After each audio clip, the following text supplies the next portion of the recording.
Bom dia a todos, bem-vindos ao nosso webinar. Meu nome é Alexandre Marins, eu sou o diretor da área de desenvolvimento de talentos e liderança da LHH Brasil. É um prazer poder estar aqui com vocês hoje, nesse momento tão difícil, nessa fase que a gente está atravessando. E a gente entende que dentro desse contexto, poder contribuir e fazer a diferença para a gente é fundamental. Essa é a nossa missão, o nosso propósito. E a gente quer poder, nos dias de hoje, poder começar a falar dos assuntos. Nós estamos lançando, a partir dessa semana, uma série de webinars sobre essas temáticas de liderança e desenvolvimento. Hoje é apenas o primeiro deles. A gente vai estar falando hoje sobre o contexto de uma forma maior, sobre a quarentena, seus impactos e como a gente pode lidar com ela de uma forma mais positiva e a contribuir no nosso papel de liderança junto com as pessoas que estão conosco. É óbvio que vocês vão perceber que o conteúdo não se aplica somente dentro do ambiente organizacional. Cada um de nós está em quarentena com pessoas próximas que a gente pode também contribuir. E aí, então, a gente vai poder olhar para si e poder olhar como a gente vai lidar com o outro dentro desse contexto. Para dividir o dia de hoje, esse call, esse webinar, eu estou trazendo uma convidada que é uma consultora em desenvolvimento e coach nossa, associada da LHH, a Flávia Feitosa. A Flávia, além de estudiosa do desenvolvimento humano, ela possui tanto mestrado e doutorado em psicologia social, ambos, ou pela USP em São Paulo, quanto pela London School of Economics também. Além disso, ela tem uma carreira econômica vasta onde ela dá aula sobre esse tema, tanto na GV, quanto na SPM e na Casa do Saber. Então, vou chamá-la para ela poder se apresentar para vocês. Bom dia, Flávia. Bem-vinda. Bom dia, Flávia. Bom dia, Ale. Bom dia a todos. Prazer estar aqui com vocês e trazendo aí temas que podem nos ajudar aí a enfrentar o dia a dia. Com certeza, Flávia. Eu vou começar a compartilhar. Pessoal, eu queria dar algumas informações antes da gente estar começando. A gente vai usar um material aqui de pano de fundo. Vocês não precisam fazer anotações. Todo esse material vai estar sendo divulgado para quem está aqui presente. Então, vocês vão poder receber sobre isso. Como é que vai funcionar a dinâmica do nosso bate-papo aqui hoje? Eu e a Flávia, a gente vai fazer uma interação inicial, onde a gente deve gastar aí, pelo menos aí, um pouco mais da metade do tempo. Vocês fiquem à vontade, conforme a gente for avançando no conteúdo e na conversa, para vocês poderem submeter as perguntas e dúvidas de vocês através do inbox, do chat. A gente tem uma pessoa nossa da área de comunicação que está monitorando as perguntas e vai começar a trazer. E a gente vai separar um bom tempo de qualidade ao final para a gente poder não só responder coisas que já estão na fila, quanto novas perguntas que possam surgir ao final. Tá bom? Então, a gente vai começar. Por onde a gente quer navegar com vocês hoje? A gente quer poder dar um passo para trás e entender do que se trata a quarentena. Existem estudos já feitos sobre situações prévias que já aconteceram na humanidade em situações de quarentena. Poder diferenciar isso um pouco do contexto de isolamento. A gente poder avaliar e entender um pouco melhor quais são todos os impactos psicológicos que estão nos afetando como indivíduos, como a todos aqueles que nos cercam, incluindo nossas equipes e as organizações. A gente quer falar e alertar um pouco sobre os fatores de risco, porque esses são pontos importantes. Trazer um pouco de claridade sobre os estressores e quais são as possibilidades de manifestação que a gente tem visto nesses estudos. E, principalmente, a gente quer falar dos mitigadores e do nosso papel como indivíduo e como líder ao final.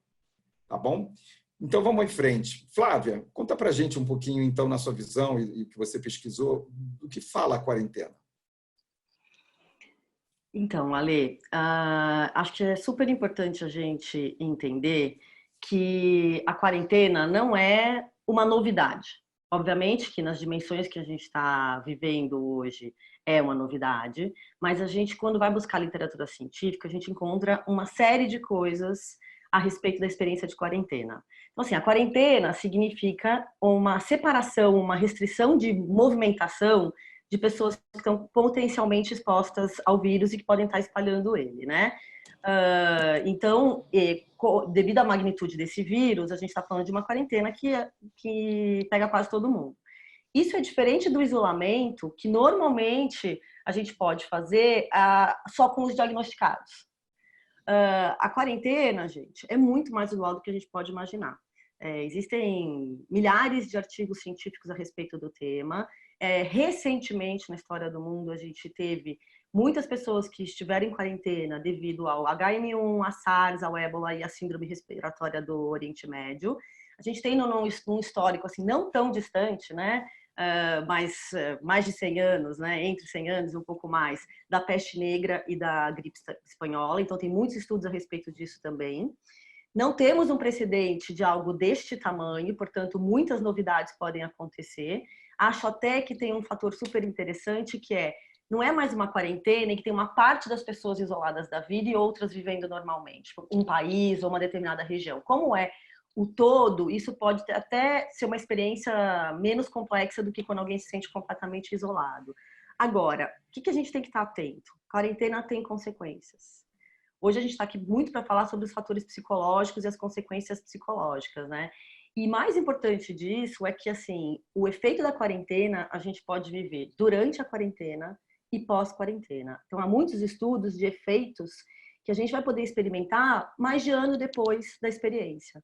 Então, assim, esse é um fator muito relevante para as organizações e para os líderes, porque a gente vai ter que estar atento não só neste momento, mas a gente vai ter que ter um longo período para lidar com isso. Flávio, conta pra gente, então, do que os estudos mostram sobre os impactos.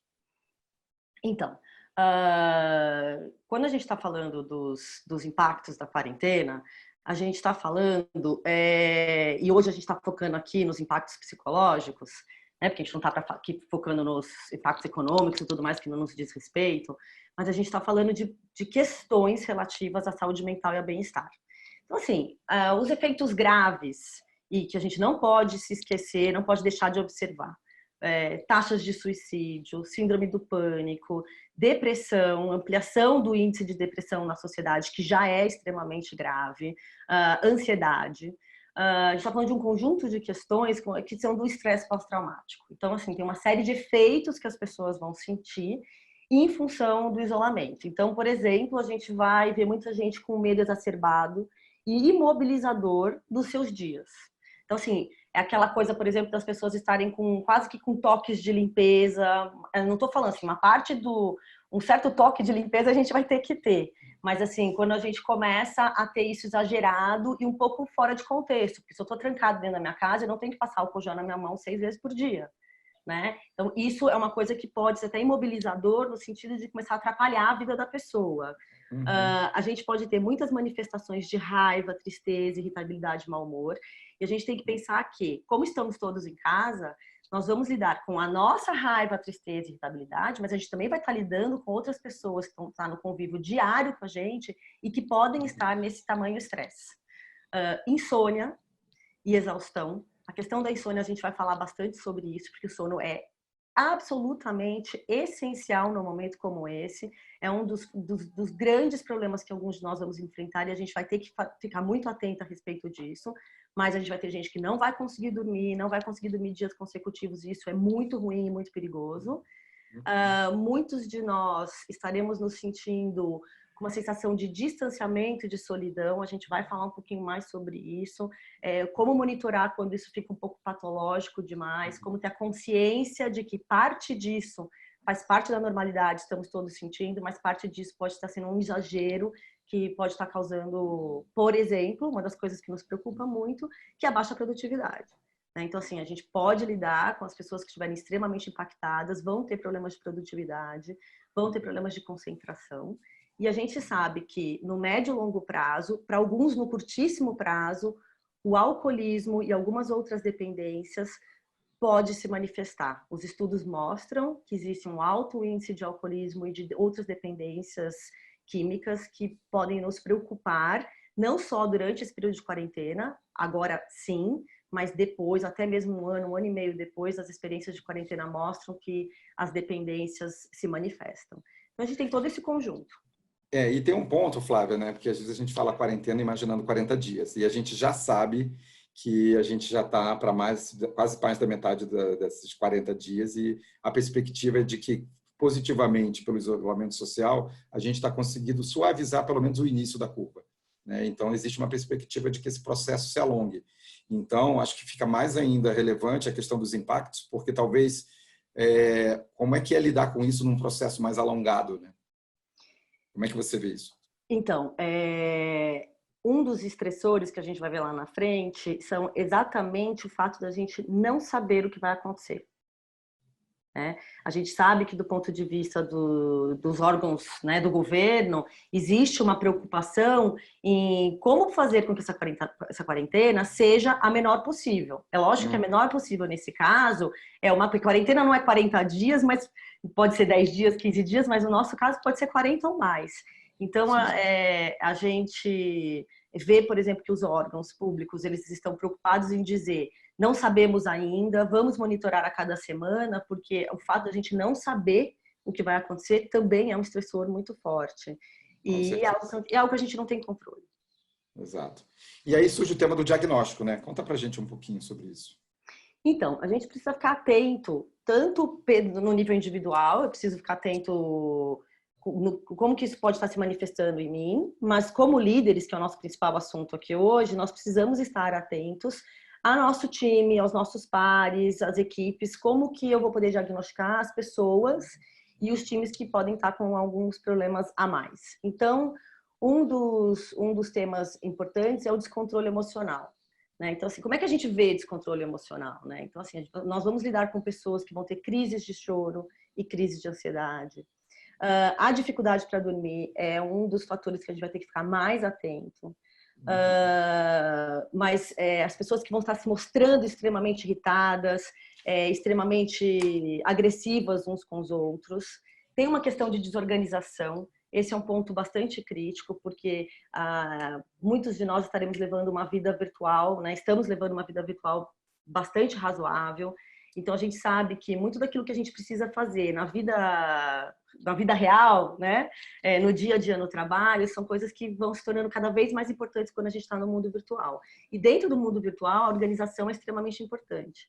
E nós teremos pessoas que vão se desorganizar, que vão esquecer o horário do almoço, não sabe mais que dia da semana é hoje, não sabe se é fim de semana, se é feriado, não, vão perder um pouco do controle, vão perder horários, vão encavalar reuniões, não vão perceber. Então, assim, esse é um ponto muito importante. A gente pode lidar, por consequência do estresse, com esquecimentos, né?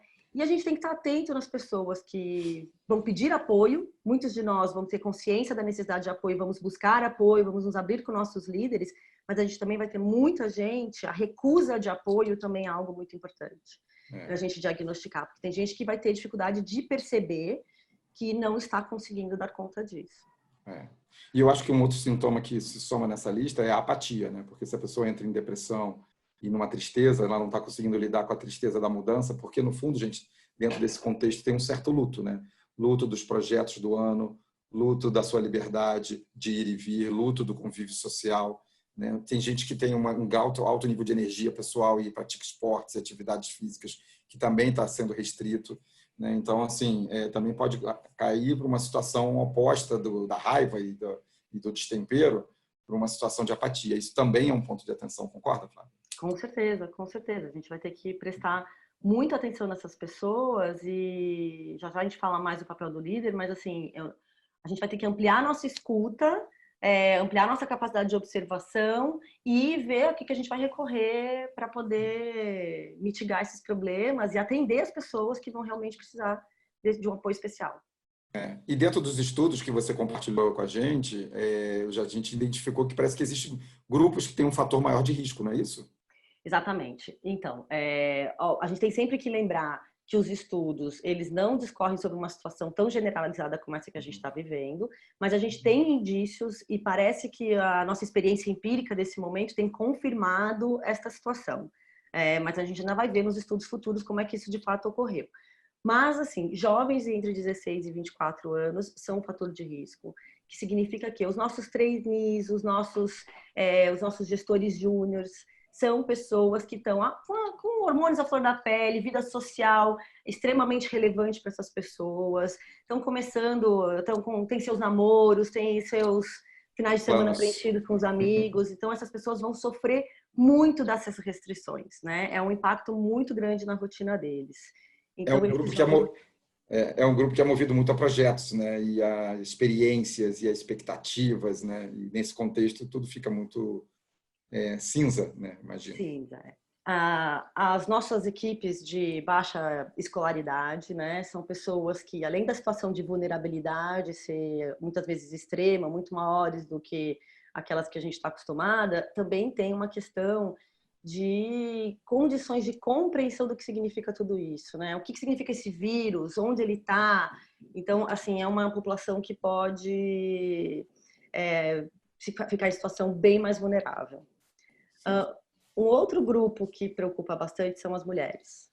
As mulheres já são um grupo que, em função de uma tripla jornada e uma série de questões que a gente conhece muito bem, elas têm dificuldade. Então, imagina que elas estão hoje nas suas casas, muitas delas dispensaram, né, até estão remunerando, mas dispensaram as pessoas que ajudavam em casa, estão com filhos em casa, e tem toda essa organização de alimentação, de limpeza, de gestão, não só de si próprio, mas da casa. E, pasmem, né, o que a gente tem visto na literatura é que as mulheres que têm um filho são as que sofrem mais.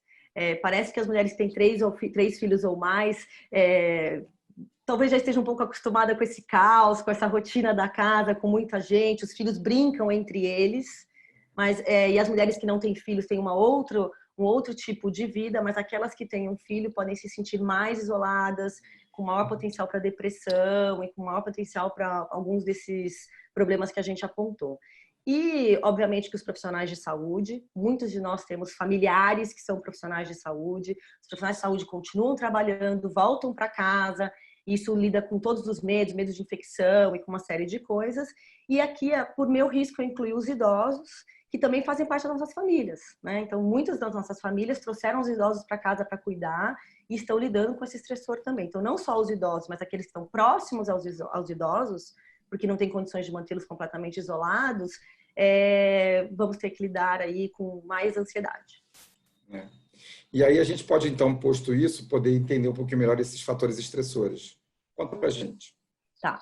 Bom, pessoal, a gente já falou um pouco sobre isso. A duração da quarentena é um estressor. Então, quanto mais longa ela for, maiores os impactos. Só que sobre a duração da quarentena, cabe um reforço aqui, que o fato da gente não saber quanto tempo essa quarentena vai durar, também amplia esse estresse. Depois a gente vai falar sobre comunicação e como que é importante a comunicação para a gente, a transparência e tudo para a gente poder lidar com isso. Mas o fator principal e que é agrupador de outros vários fatores estressores é a perda de rotina. Muitos de nós temos uma rotina de atividade física, uma rotina de encontro com familiares, de encontro com amigos, um horário para acordar, um horário para dormir. Então, tanto a perda de rotina, porque para alguns, e eu poderia dizer que para muitos, o trabalho parece que ampliou, a sensação de que eu estou trabalhando mais e que eu não estou tendo limite de jornada. Então, isso já destrói um pouco a pouca rotina que poderia existir.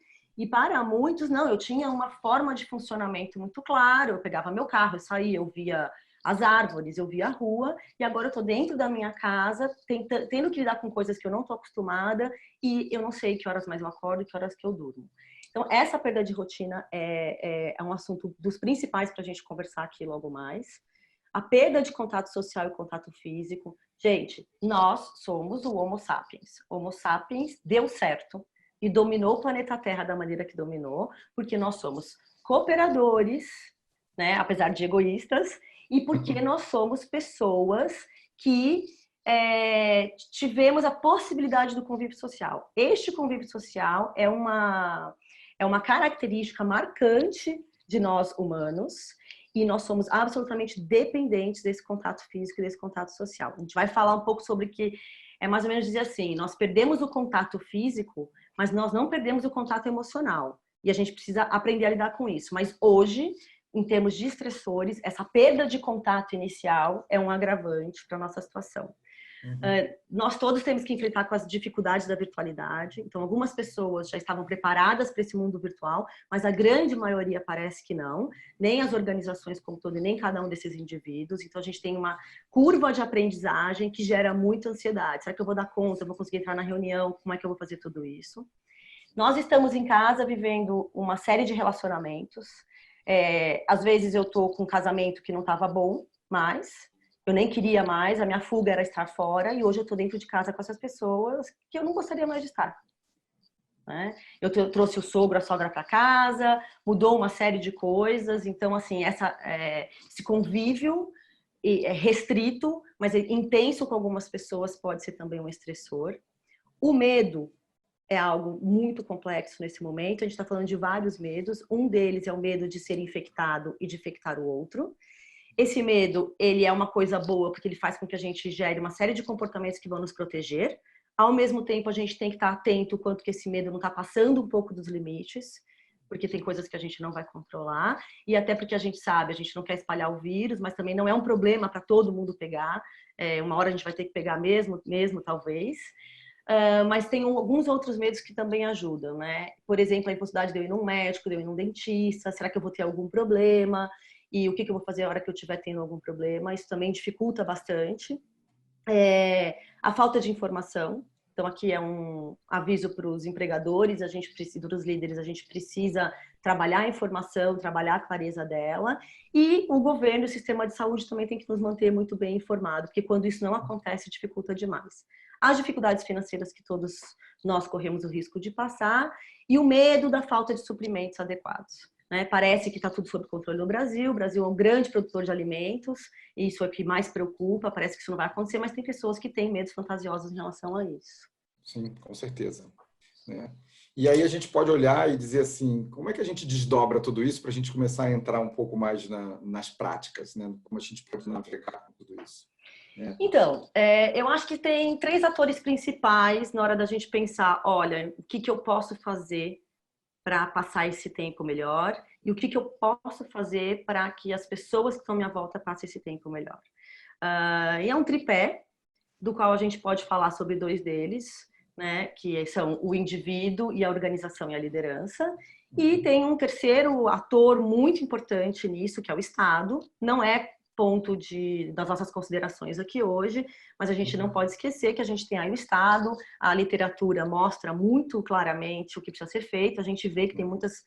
A gente, quando vê o papel do Estado na televisão, nos jornais e tudo mais, a gente percebe o quanto que essas pessoas estão ou não conectadas com aquilo que está na literatura.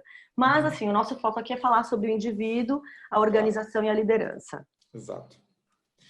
Com certeza. E assim, a gente não consegue cuidar do outro, Flávia, sem cuidar da gente, né? Então, por isso que é importante a gente começar pelo indivíduo. Né? Quando a gente para pensar no indivíduo, nós como seres humanos que somos, como você acabou de trazer, nós também estamos sendo impactados, né? Independente do nosso papel de liderança. Então, o que cada um de nós pode fazer? Então, eu acho que isso é o ponto bem relevante aqui. Nós precisamos cuidar de nós mesmos.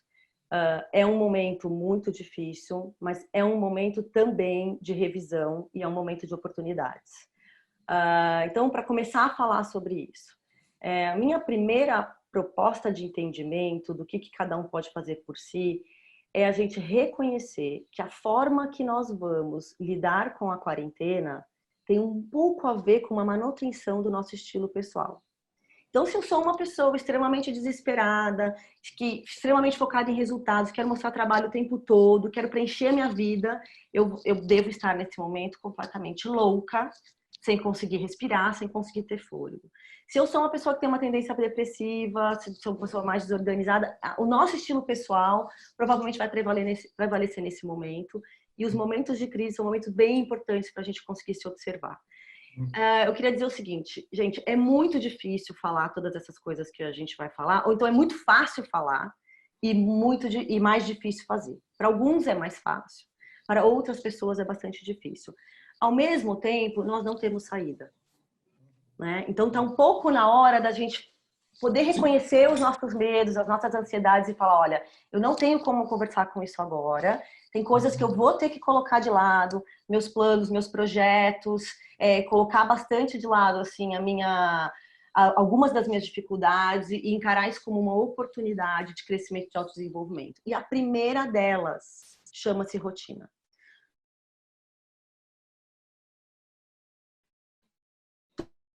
Toda a literatura bibliográfica deixam claro que a rotina é o elemento de maior estruturação da nossa rotina a partir de agora. Então, assim, ter uma rotina, gente, não é pensar na minha cabeça, eu vou fazer isso às 7, depois às 9, tudo mais. O ideal, e aí a dica meio que de coach, né, psicóloga, o ideal é que eu consiga pegar um caderno. Então, se você vê, por exemplo, na escola dos meus filhos, a orientadora pediu para que eles pegassem uma agenda, escrevessem como que eles vão se organizar ao longo da semana. Então, é isso que a gente tem que fazer, com um agravante que a gente tem que fazer isso com nós mesmos e com quem está à nossa volta na nossa casa. Então, a rotina, saber que horas eu vou acordar, mesmo que não seja todos os dias a mesma coisa. Que horas eu vou acordar, o que eu vou fazer, ela é um elemento estruturante muito importante para dar essa sensação de bem-estar. Dentro dessa rotina, tem coisas que a gente não poderia abrir mão neste momento. Atividade física e alimentação. É hora de cuidar da alimentação, até mesmo para se defender do vírus. Sim. Caso aconteça alguma coisa com você. E atividade física, tanto alimentação quanto atividade física, a gente tem uma série de pesquisas científicas, independente da situação que a gente está vivendo hoje, que mostram a relação direta, proporcional entre cuidados com alimentação, atividade física e controle de depressão, de uma série dos problemas psicológicos que a gente tem falado aqui. Então, não importa qual que é a alimentação ideal para você, mas este é o momento de pensar qual é a minha alimentação ideal e o que eu vou fazer com ela e incluir os cuidados com a alimentação na minha agenda e atividade física. É extremamente recomendado que a gente faça atividade física. Tem aí a televisão, a internet, o Netflix, o YouTube e tudo mais, com uma série de disponibilidades de profissionais, inclusive gratuitamente, para que a gente consiga fazer atividade física. E cada um tem que pensar qual que é a minha atividade e qual que vai ser viável para mim. Mas é super recomendado que a gente inclua essas coisas na nossa rotina. A outra coisa é sono. Então, muitos de nós provavelmente estamos encarando uma dificuldade absurda com o sono e sono é algo a ser cuidado. A gente precisa estabelecer, uma das melhores dicas é estabeleça um horário de dormir, um horário de acordar e cumpra este horário nos próximos dias. Isso significa um planejamento, organização e priorização. Não é fácil. Uma das dicas é que a gente comece por uma dessas coisas. Não adianta eu querer fazer tudo ao mesmo tempo. Apesar de que algumas pessoas são capazes, e aqueles que forem capazes, por favor, sintam-se à vontade. Ajudem as outras pessoas que estão com você. Mas nesse planejamento, organização e priorização, a gente vai ter que estabelecer limites e trabalhar muito empatia e negociação, em casa e no trabalho. Então, estabelecer limites é escolher aqueles projetos que vão ser viáveis de serem mantidos, né? E isso eu vou ter que negociar com o meu gestor, com a minha empresa. A empresa também tem que fazer isso globalmente, a gente vai falar sobre a empresa ainda, mas tem que também pensar naquilo que ela vai priorizar, porque senão todo mundo vai surtar. E a gente precisa poder ampliar a nossa capacidade de empatia. Então, empatia com o meu time, empatia com a minha sogra, com a minha mãe, com os meus filhos. Isso na rotina é super importante, porque empatia significa também todo mundo sentar em volta da mesa, esclarecer o que é importante para cada um e desenhar essa agenda coletiva da família, por exemplo.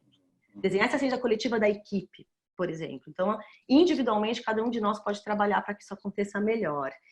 E tem uma coisa que muitos dos estudos têm mostrado, muitos dos profissionais têm conversado sobre isso, é um excelente momento para estabelecer metas inspiradoras. Então, retomar aquela aula de espanhol, aquela aula de inglês, aprender violão, cantar, sei lá, começar uma atividade física que há muito tempo eu estou me devendo, a yoga e a meditação são entre elas, escrever um diário, escrever um livro. Tem muitas pessoas que estão trancadas dentro de casa escrevendo os livros que gostariam de ter escrito e não conseguiram. Né? Eu mesmo tenho uma lousa aqui atrás de mim e vocês não conseguem ver, está escondido, mas todos os meus projetos engavetados estão lá. Eles são as coisas que me fazem acordar e me inspirar. E um dos meus projetos é exatamente fazer isso que eu estou fazendo aqui hoje. Eu tenho a inspiração pessoal de ajudar as pessoas a passarem por isso. Então, isso me dá uma felicidade, né? Apesar de todo esse momento. E, gente, quando a gente está falando do individual, a gente precisa começar a encarar uma coisa muito importante, que é a relação de solidão com solitude.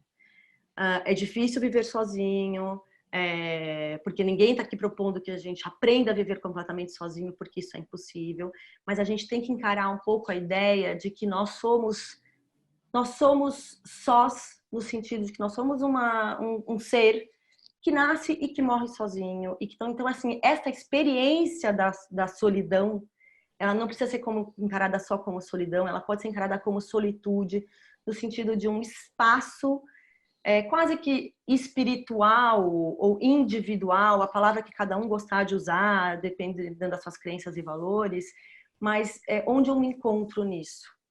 Quais são os meus talentos? Quais são os meus desejos? E isto pode ser o start point, né? O ponto de início para que a gente consiga realizar tudo isso que está nessa lista. E aí, assim, só para encerrar, não é fácil, eu sei que é difícil, mas ser difícil não significa que é impossível. E, na verdade, Flávia, assim, todos esses pontos que você acabou de listar já são temas no dia de hoje, né? A gente já vinha, cada um de nós, lidando com esse desafio de abraçar essas temáticas. A questão agora é a necessidade, né? Eu acho que mais do que nunca a disciplina passa a ser um ponto-chave, né? E a relevância. Eu acho que é relevância e disciplina no sentido de tem um chamado, tem um senso de urgência para tudo isso, né? Porque ou a gente cuida disso ou a gente vai ser atropelado pelo que a gente está vivendo. Isso? É isso, Ali. Sabe que eu tenho falado com os meus alunos, né? Eu continuo dando aula na faculdade. Eu realmente acho, prefiro não passar por isso, né?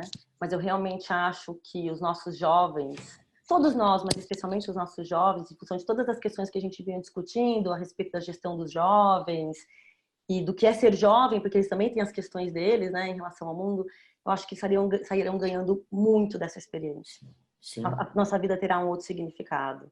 Com certeza. Eu acho que se a gente consegue abraçar isso que a gente acabou de falar, a gente com certeza vai sair melhor do outro lado, né? Como indivíduo, como sociedade, como times, como organização. Né? E assim, você está falando de tudo isso e a gente estava conversando, a gente foi percebendo que tem uma correlação direta com o material que a gente usa no dia a dia da consultoria, que é a curva de como as pessoas reagem a mudanças e a disrupção, né? E a gente pode fazer talvez uma pequena adaptação ao mundo do Covid, né? Porque quando começou a expectativa de que a gente estava falando, começou a acontecer alguma coisa na China, o que será que é isso? Né? Será que isso vai avançar, não vai avançar? Tinha uma coisa assim do tipo, será que vai chegar aqui, não vai chegar aqui?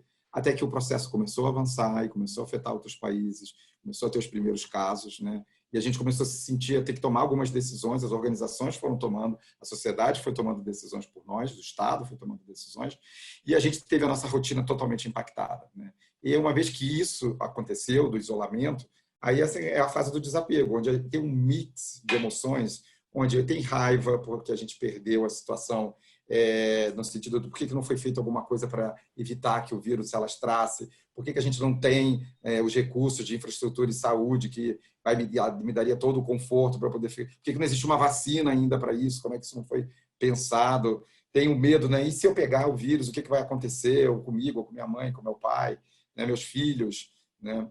E tem a tristeza, né? A tristeza que tem um luto da rotina que a gente já mencionou aqui, né? Então, nessa hora, gente, é inevitável, a gente tem que acolher o que a gente está sentindo e pensar, né, como que eu avanço. Porque, no fundo, o que está por trás de lidar com o desapego é aceitar o estado de vulnerabilidade que a gente se encontra.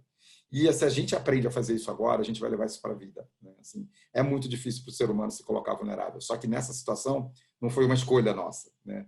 O mundo o universo colocou a gente dentro desse contexto, e aí é um baita aprendizado.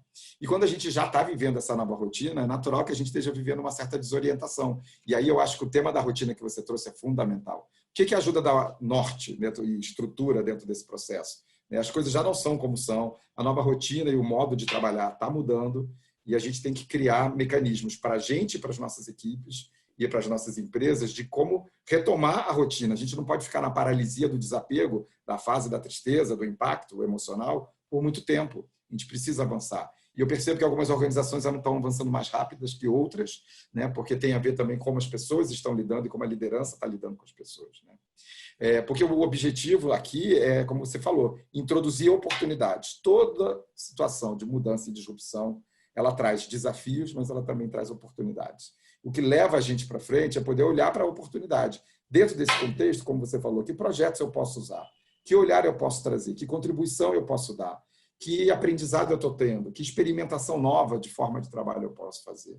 Né? Até que a gente se reconecte com um senso de propósito, né? De como a gente vai viver esse novo mundo, né? Eu acho que esse aqui é um ponto importante, né? E avançando, a gente queria falar um pouquinho, então, sobre o grande tema de hoje, que é o papel da organização e da liderança, e a gente vai sair um tempinho para discutir isso. Comenta com a gente um pouco, Flávia. Tá. Só antes de entrar nesse detalhe, eu queria dizer o seguinte, eu acho que é muito importante que a gente reconheça que essa desorientação não é só nossa. Então, estamos todos na curva ali do alguns já passaram um pouco, se organizaram antes, mas correm o risco de voltar, né? Cada um vai ter que trabalhar qual que é o seu limite para poder pedir ajuda, né? É muito importante. Mas assim, o que a organização pode fazer? Em primeiro lugar, e mais uma vez eu queria repetir, eu não estou falando de, nós não estamos aqui falando de coisas fáceis. Se fossem fáceis, a gente nem precisava estar aqui falando sobre isso, né? Mas assim, comunicação, clareza, imediatismo das ações e gerar sentido para a quarentena é muito importante.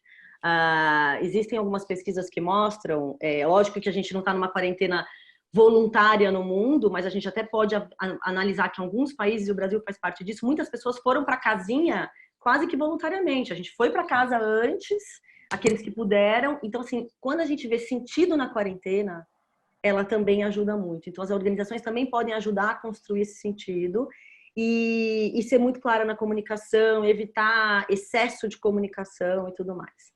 A outra coisa é o apoio à vida virtual, né? Então, assim, como é que a gente verifica se os nossos profissionais estão em boas condições de trabalho, tem uma internet, tem os insumos necessários, né, os instrumentos necessários para poder encarar essa vida virtual? Porque, imagina, eu tenho uma internet extremamente lenta, eu não tenho internet na minha casa, como é que eu vou trabalhar, né?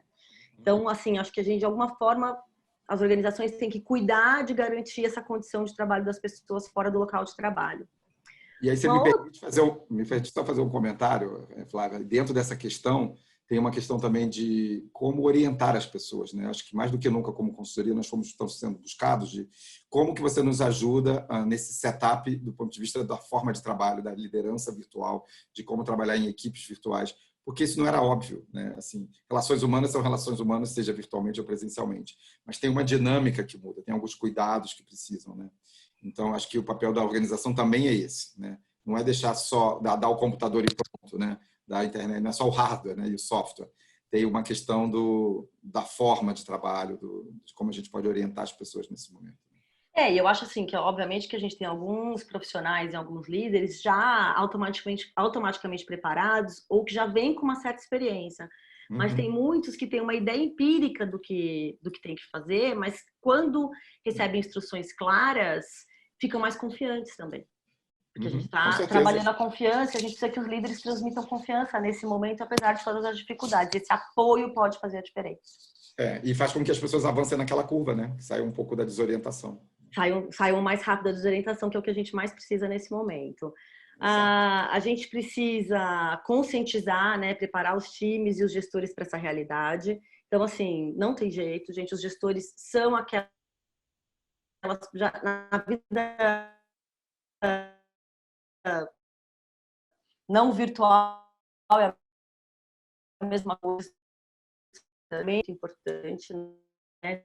Onde a gente não necessariamente se sentindo um pouco de trabalho e pela um trabalho um pouco que não está discriminando muito o bom senso, né? Então a gente entra no nosso próximo ponto, que é o cuidado com o tempo das pessoas. Então isso requer dos líderes um planejamento claro de como que eu vou abordar as pessoas, quando eu vou abordar as pessoas, o que eu vou priorizar. E aí, assim, é sentar mesmo, gente, colocar no papel, colocar no Excel, colocar nos lugares o que vai ser feito e o que não vai ser feito, para poder abordar os outros com essa meta clara. A gente precisa de alguma agilidade e eu queria lembrar que o uso de ferramentas ágeis pode ajudar muito nesse momento.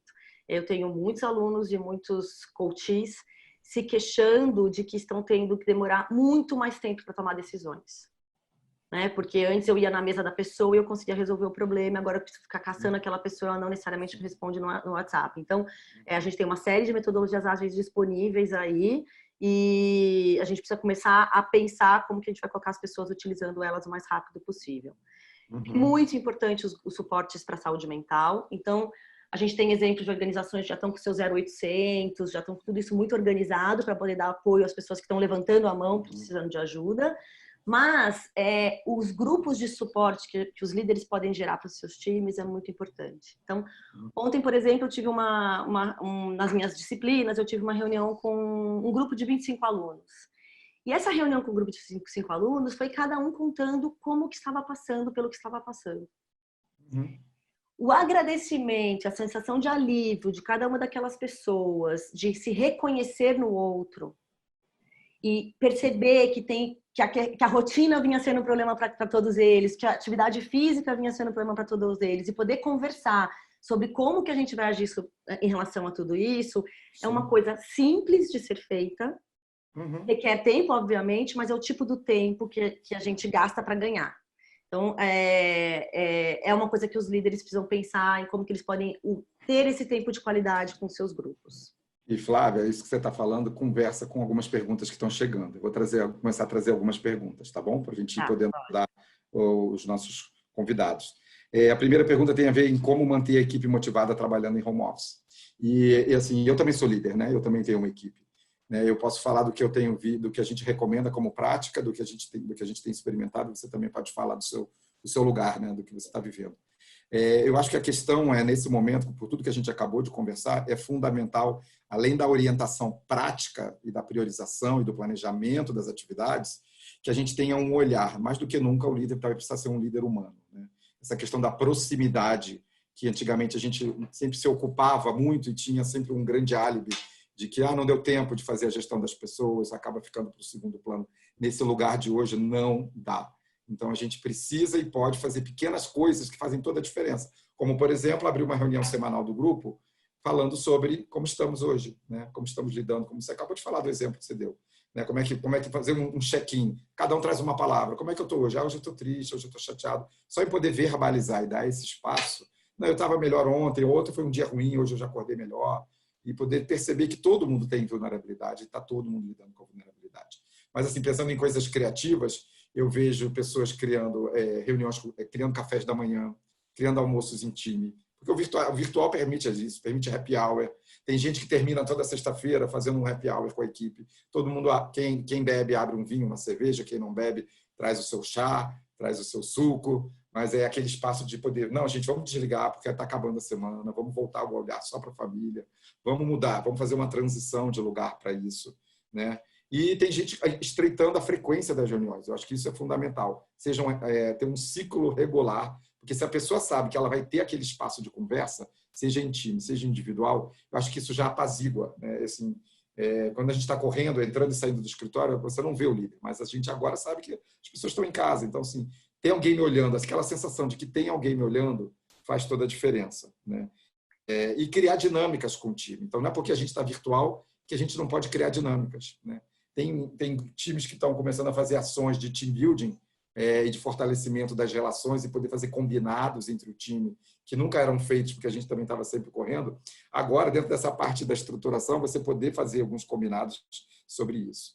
Uma segunda pergunta, essa eu vou tentar deixar você falar um pouquinho, né? É a questão da produtividade. Você deu uma pincelada sobre isso, as pessoas estão trazendo, dizendo assim, caramba, a gente nunca mediu efetivamente produtividade. Só que agora, como é que eu monitoro tudo isso, né?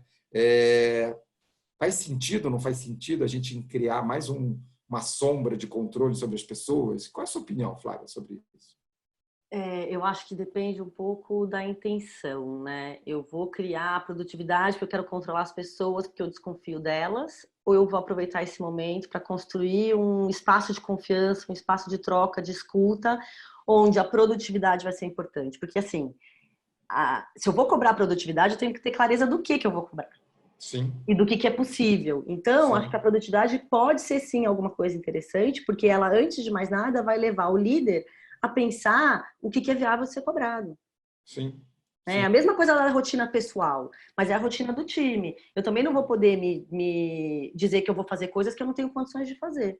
Sim. Então, a minha sugestão e o meu olhar pessoal sobre esse assunto e do que a gente tem na experiência de consultoria é que nesses momentos de desorientação, a gente sai do foco do longo prazo, do médio e longo prazo, para o curto prazo. Então, mais do que nunca, melhor do que talvez controlar a produtividade, é você estabelecer metas e prioridades de curto prazo. E negociar, conversar com a pessoa. O que você entende que você consegue entregar nessa semana? O que você acha que é o mais relevante para o negócio, para a equipe? para a sua atividade, ajudar a pessoa a tomar decisão, porque quando a pessoa está confusa, ela pode estar tendo dificuldade de fazer as melhores escolhas. E a partir das metas que são efetivamente contratadas, o combinado que não sai caro, fica mais fácil você implementar uma rotina, uma gestão de rotina, um follow-up, e aí você entender, não está entregando porque é muita coisa acontecendo, ou não está entregando porque a pessoa está triste, ou ela pode estar impactada emocionalmente, e aí cabe um olhar, né? Eu acho que eu vejo desse modo um pouco. Sim, com certeza. Vamos continuar aqui? Vamos continuar. Então, assim, acho que as empresas também precisam ficar atentas, porque existem pessoas que já têm histórico de problemas de saúde mental. Essas pessoas vão precisar de um olhar específico, porque elas podem ser as primeiras que vão, né, descarrilhar. Sim.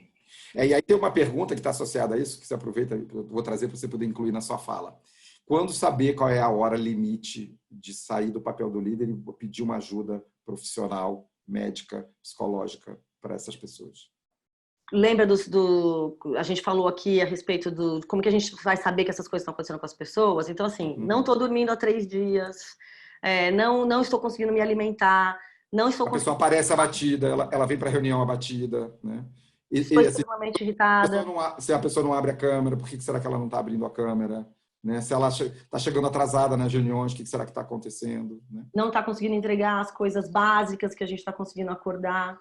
E aí a gente vai ter que ter uma estrutura de suporte. Não, assim, o melhor caminho é numa conversa individual, né? Você não precisa, assim, você não deve expor as pessoas em público, né? Então, assim, marca um café virtual, faz uma conversa, tenta fazer uma conversa de diagnóstico, oferece a ajuda, vê que canais a organização tem já para isso disponível ou não, seja via plano de saúde, seja porque montou um esquema específico de um 0800 ou um canal de atendimento, né? Sinaliza isso, faz um acompanhamento mais próximo, se mostra mais próxima da pessoa nesse período para ver o que está acontecendo, né? Legal. E o que mais que a gente tem aqui? Só um minutinho. A gente está começando agora a falar, tá? Essas são as questões do hoje, mas assim, a gente sabe, como você trouxe no início da nossa conversa, que isso não para aqui, né? Assim, infelizmente, talvez alguns efeitos vão perdurar e podem vir mais no médio prazo. Conta para a gente um pouco disso, Flávio. Então, no médio e no longo prazo, assim, é lógico que a gente está num momento de bastante estresse, mas muito em breve a gente espera, não sei se esse muito em breve é 1 mês, 2 meses, como é que vai ser, a gente vai ter que estar trabalhando esse retorno para as nossas atividades. Então, muitas empresas formaram aí seus grupos de gestão de crise, vai ter um momento muito próximo que é preparar este retorno. Então, existe um trabalho de pensar qual vai ser esse plano de retorno ao trabalho. A gente já estimula as organizações a pensarem em alguns planos de contingência, porque pode ter um momento em que a gente regressa ao trabalho, mas não todo mundo. Não em função de deslogamentos e tudo mais, mas porque a gente pode ter que manter algumas pessoas à distância e outras pessoas presenciais em regimes de alternância, né? A gente vai ter que preparar os líderes para esse retorno. Né? Como que serão as coisas na hora que a gente voltar? Então tem um trabalho coletivo de alinhamento, né? Quase que um team building dessas equipes para poder preparar para esse retorno. A gente vai ter que continuar extremamente atento às condições emocionais dos líderes, em especial, porque eles que vão ser as pessoas que vão poder estar atentos às condições emocionais de toda a sua equipe. Então acho que também cabe aí um treinamento, conversas, diálogos e alinhamento de como que a gente vai fazer isso. E pensar sempre que nós podemos estar lidando com efeitos pós-traumáticos, né, da quarentena daqui a 6 meses depois 6 meses depois do retorno, 1 ano depois do retorno, 1 ano e meio depois do retorno, né? Sim. E então a gente tem toda essa preocupação. Legal. Dentro desse contexto do que você está trazendo, né, a gente começa a olhar para aquela curva. Eu estou atento aqui à questão do horário, a gente tem mais 10 minutos, eu vou tentar a gente acelerar no nosso conteúdo para a gente poder responder as perguntas. A gente entende que dentro daquelas fases que a gente viu e que a gente sabe que a gente está oscilando como indivíduo, como equipe, né, acho que o importante é você olhar e dizer assim, onde eu estou nessa fase, em que fase eu estou, em que fase será que está cada colaborador meu, qual é o meu papel como líder dentro disso tudo. Né? Então, o meu papel é comunicação. Né? Por mais que sobre o vírus já tem muita informação, mas o que vai acontecer? Quais são as decisões que a empresa está tomando? O que a empresa está pensando? Então, é nosso papel poder comunicar isso. Se vocês percebem que a pessoa está impactada, né? Assim, o nosso papel é de escuta, é de se fazer presente, é de proximidade. né? Se as pessoas estão desorientadas, se você está vendo que as coisas estão se perdendo, é o nosso papel entrar para fazer a parte da estruturação, dar o direcionamento, fazer o planejamento, traçar as prioridades, né? Dar o coach, dar a orientação do processo. E, principalmente, criar as oportunidades das pessoas contribuírem. Cada um tem seu talento. Como é que a gente olha para o talento de cada um e vê de que forma eu posso usar a pessoa dentro do suporte ao time? Né? Cada um tem um talento, a gente pode fazer isso. As pessoas estão loucas para se voluntariarem para poder contribuir. Nessa hora a gente quer cuidar da gente, mas a gente também quer cuidar do outro. Está, né? Todo mundo preocupado uns com os outros. Né? E seguir mantendo esse coaching. Né? E junto disso, está vindo uma pergunta ainda dentro do organizacional, Flávio, que eu achei bem bacana, que acho que tem a ver com bastante da nossa plateia, é como a área de RH pode se reinventar nesse novo contexto virtual quando pensamos no papel do líder. Né? Eu acho que essa é uma pergunta excelente. Então, em primeiro lugar, cuidem-se, né? Façam a lição de casa para vocês poderem ter um pouco de empatia e sentir um pouco na pele o desafio de fazer tudo isso que a gente está propondo aqui. Em segundo lugar, quando a gente está falando do pessoal do RH, a gente está falando de se debruçar sobre este projeto, sobre essa intenção de preparar os líderes principalmente para esse trabalho de direcionamento. Né? Então, eu acho que o RH ele pode propiciar dentro da comunidade de líderes da organização esse papel de acolher, de trazer para alinhamentos, de escuta, grupos de apoio, porque assim, gente, aquilo que a gente falou, nós estamos distantes fisicamente, mas nós não precisamos estar distantes emocionalmente. Então, o RH ele pode ser um espaço de liga entre essas pessoas e de escuta, porque então a gente tem que abusar dos grupos virtuais de escuta e não só de reunião e não só do que é difícil. Então, acho que essa é uma das primeiras coisas que eu acho que o RH precisa fazer. Outra coisa que a gente tem visto o que a gente precisa no virtual não é diferente do que a gente precisa no presencial. Então, assim, pegar aquelas nossas cartilhas mesmo e estudar um pouco sobre isso para poder colocar em prática coisas que... Tem muitos projetos que a gente gostaria de ter colocado em prática antes e não conseguiu e que agora eles podem ser essenciais. Então... Eu contribuiria dizendo que acho que dentro do RH vem se discutindo muito o papel do RH estratégico. Né? Eu acho que mais do que nunca é a grande oportunidade do RH assumir um viés estratégico frente a esse contexto. Né? O RH tem como missão, como propósito, ser o guardião da força de trabalho das pessoas, de viabilizar essa produtividade, de viabilizar essa saúde emocional, de viabilizar uma cultura saudável, né? Seja ela de liderança ou não. Então, eu acho que tem aí está sendo posta na mesa uma oportunidade de protagonismo do RH, né? De se colocar nesse lugar, não só de cuidar, se concentrar nas atividades operacionais, de plano de saúde, benefícios, isso tudo é importante, né? Mas assim, como demonstrar um protagonismo, chegando perto do negócio, trazendo os pontos para a mesa, os pontos de atenção, porque quem está cuidando do negócio está preocupado com a saúde financeira do negócio. Quem é RH tem que estar sempre fazendo contrapontos sobre as pessoas. Não é porque o líder de negócio não pensa nas pessoas, mas é porque ele tem como missão, propósito, gerir um negócio. Né? E o RH é a pessoa que tem esse papel de fazer o contraponto e lembrar a gente, mas o negócio acontece através das pessoas. De que forma nós vamos e podemos cuidar das pessoas? E quem é a pessoa que cuida das pessoas, se não a liderança? Né? Que casa com o que você está trazendo, né, Flávio? Isso tem um pouco a ver com as dicas que a gente tem para colocar aqui na frente. Né? Eu acho coloquei. Um dos primeiros pontos que me parece que o RH pode fazer, a gente tem também uma curadoria de conteúdos, gente. As pessoas, isso tem um ponto muito importante também no individual, que eu acabei não colocando, que não dá para a gente assistir todos os jornais, não dá para a gente perder o dia inteiro no WhatsApp, já era um problema que a gente tinha antes, então agora é mais importante ainda. Eu preciso escolher uma ou duas fontes de informação e me fixar nelas, fontes confiáveis em especial, né? Abaixo a fake news. Mas, assim, a empresa ela pode propiciar uma certa curadoria de conteúdos essenciais que cada um dos líderes precisam saber. E de lazer também, né? Eventualmente, você sabe os programas de academia aí têm dado aulas de alongamento e tudo mais. Muitas dessas empresas já têm acordos com essas academias que estão fornecendo isso.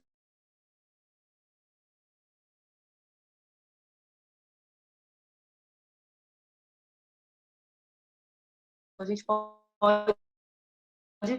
ajudar, são coisas estratégicas do RH, mas são coisas que a gente pode também incluir nessa estratégia, né?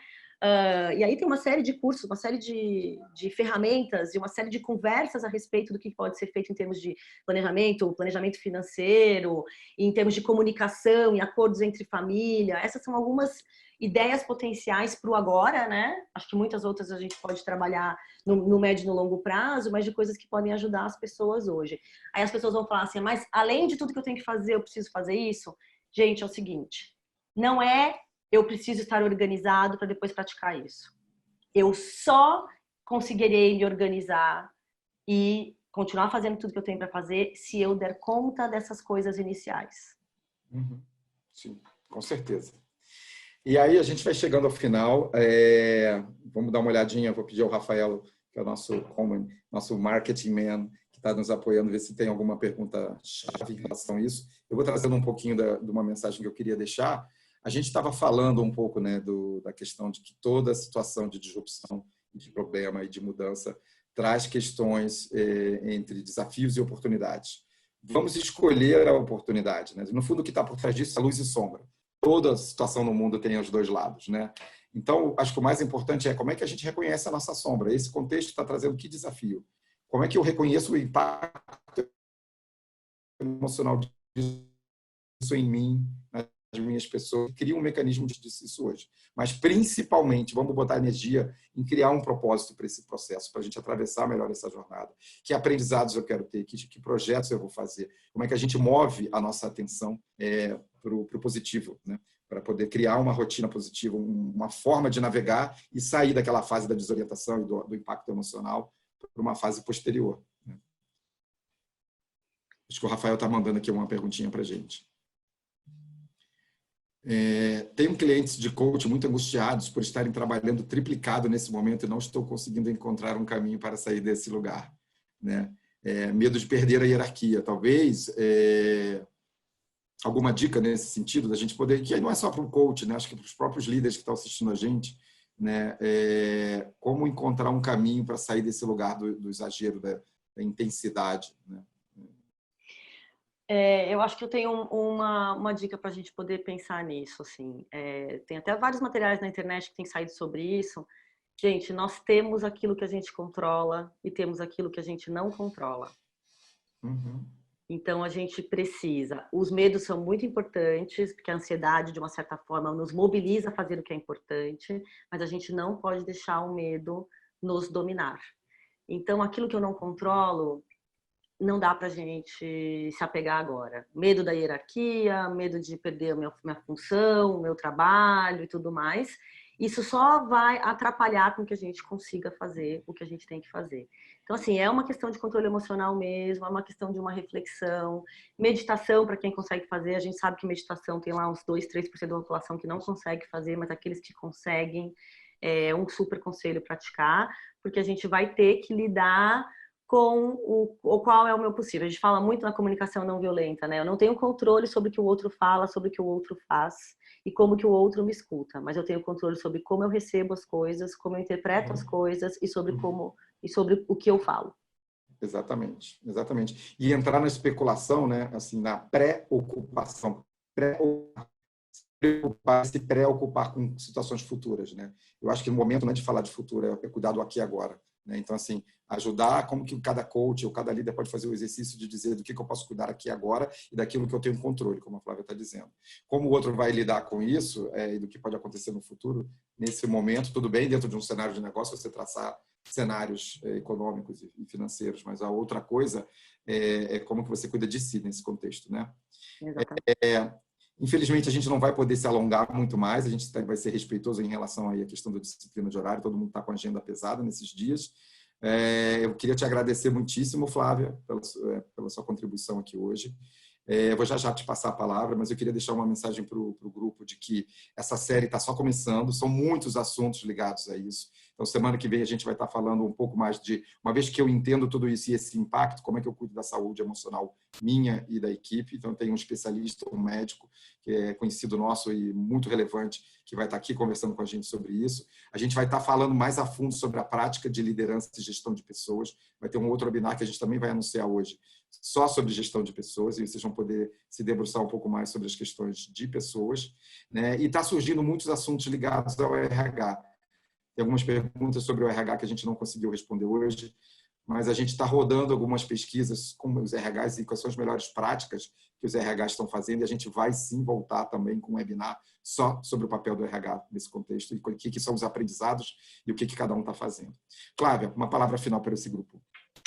Eu queria dizer assim que eu acredito que essa é, apesar de todas as dificuldades, mais uma vez eu preferia não estar passando por isso, mas eu acho que essa é uma grande oportunidade para a gente se reinventar, repensar a nossa carreira, como que a gente vai subir essa curva do U, e não só no nível individual, mas a gente tem que fazer isso individualmente, porque nós vamos ter que nos reorganizar coletivamente. Então, é uma grande oportunidade, é o que a gente tem visto por aí. O mundo não vai ser mais igual a janeiro de 2020, o mundo será diferente e cabe a nós construir essa melhoria. E aceitarmos que não somos onipotentes e temos o controle sobre todas as situações, né? A gente já sabe que o mundo vai seguir. A gente já vinha falando de VUCA, né, há tanto tempo, dizendo que o mundo muda o tempo todo, e está aí um exemplo claro, né, de todo mundo abrindo o ano cheio de planos, e vem uma situação dessa que mostra que, no fundo, a gente tem que saber navegar dentro desse cenário de ebulição e transformação, né?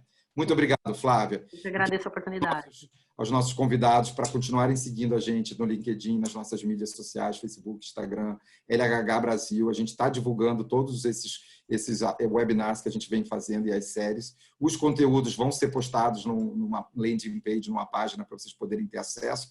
E os slides que a gente aqui usou vão estar sendo compartilhados. A gente agradece muitíssimo aí a grande adesão de todo mundo e contamos com vocês nos próximos. Contem com a gente como consultoria, no sentido de, independente de qualquer coisa, nessa hora a gente quer estar junto de vocês, poder ouvi-los também, fazer esse papel do coach com vocês, no sentido de ouvir, ajudar a pensar. É a nossa missão, é o nosso propósito. Conte com a LHH Brasil, tá bom? Muito obrigado a todos.